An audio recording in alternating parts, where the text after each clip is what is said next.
Okay, we're continuing with the book here, The Best of the West in Art, Music, Movies, Music, and Books by me, Pete Rogers, and we're going through the section on historians. And again, the purpose of this historians was just so you know, if you want to find any of this information, it's readily available to you. Most of these authors have videos on YouTube or other internet video channels, and they've all got books.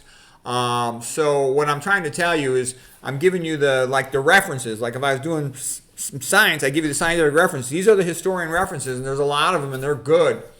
That the West is quite superior to all other cultures. All this multiculturalism stuff is BS. It was just a trick forced on you in the public schools to make you accept the collapse and destruction of Western civilization. It's not a coincidence that everybody wants to move to the West and nobody wants to move to all these other third world places, okay? So you should be proud of it. You should stand up for Western civilization and give it the credit it deserves, okay? All of these things you think of as being civilization and sophistication, they come from the West. They don't come from other places.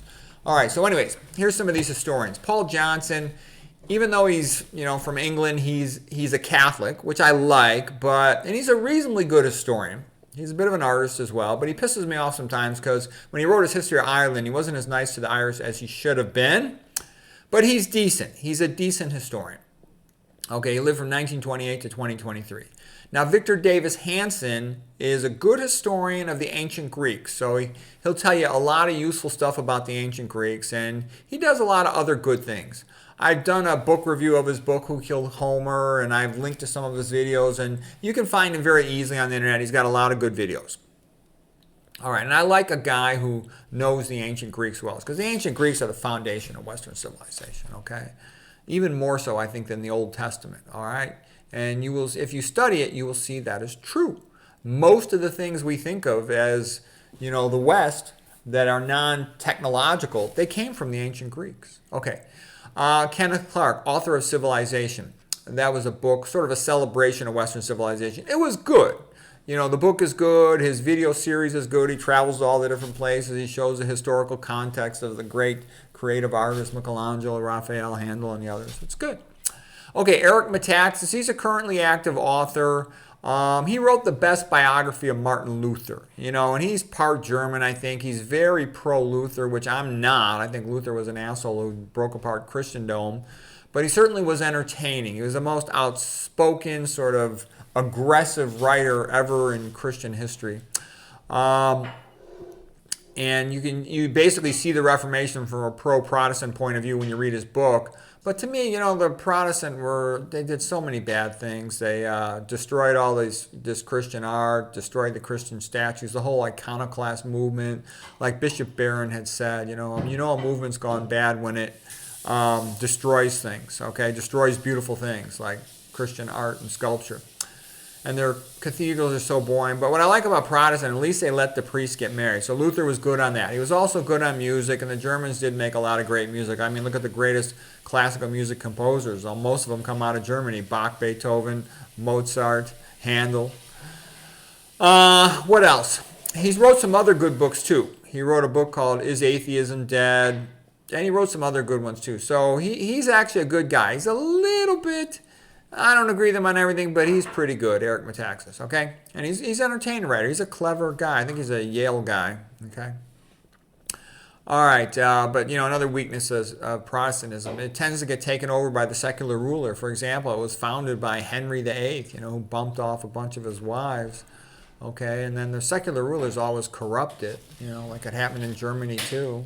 They want the tithes to come to them. It's money. Okay. All right, let's go to the next one here. Tom Holland. Now, Tom Holland, he has an interesting YouTube channel called The Rest is History.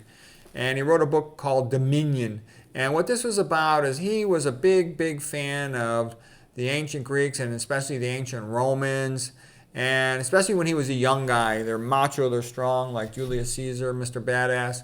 But he noticed as he got older and he sort of reread all these books of the ancient Greeks and Romans, especially the ancient Romans, he noticed there was something about him that no longer sat so right with him. Julius Caesar was just absolutely brutal. Look at Crassus. When there was a slave revolt, Crassus just, crucified hundreds of slaves, every, whatever, 500 yards down the Appian Way. They just were brutal. Julius Caesar slaughtered, like over 1 million Gauls. Okay. So he noticed that his personal values resonated more with Christianity than they did with the pagan, brutal violence of the ancient Romans. Okay, so that's what I would say too. Look at how the ancient Romans, had all the gladiator contests to fight to the death, and how they, tortured the Christians in the Colosseum and stuff. So they were very sort of collectivist, and in comparison with the Greeks, much more individualism. So Christianity has much more of its personality from the ancient Greeks than it does from the ancient Romans. Okay, even though the ancient Rome, it's said by some, was a mechanism to spread Christianity rapidly. So anyways, I like that about his book. The reason he called it Dominion instead of something with the word Christianity is he knows that if he called Christianity was in the title, it wouldn't have sold at all. Okay, all right. And it's basically, the point of the book is how the Christianity mindset and values dominate what is good in the West, okay? Okay, and then here's another one. This guy, Steve Weidenkopf, he wrote a book called The Real Story of Catholic History. I read it a long time ago and I liked it, but I haven't read his stuff recently. Okay, there's the famous Charlie, who, Mr. Kirk, and he's got some really good Bible quote videos and stuff, and he points out how the founding fathers were, totally Christian, and how America is founded as a Christian country. That's well known. You had to, confirm that you were a Christian even to be allowed to be a citizen in a lot of early states, okay? And now they're trying to get rid of all that because they're trying to destroy the country. Elon Musk made a quote that the West is doing exactly what you would expect it to do if it were trying to commit suicide. This is all BS. You should be, all cultures that survive, they respect the family because the family is how you reproduce and maintain the culture, and they respect themselves, and if they don't, they perish, okay? And the West, of all the cultures, is the best one that ever existed, and had the best founding fathers of anything ever. All this stuff trying to demonize the white Christian man, it's a ridiculous lie. I mean, if he's so bad, why does everybody want to come to his country, okay? He made the best country in the history of the world, the most prosperous, the most creative, the most technologically sophisticated, that produce the most things that benefit other people in the world. Why wouldn't that be a good thing? The reason it's all badmouth is because the billionaire perverts want to destroy it.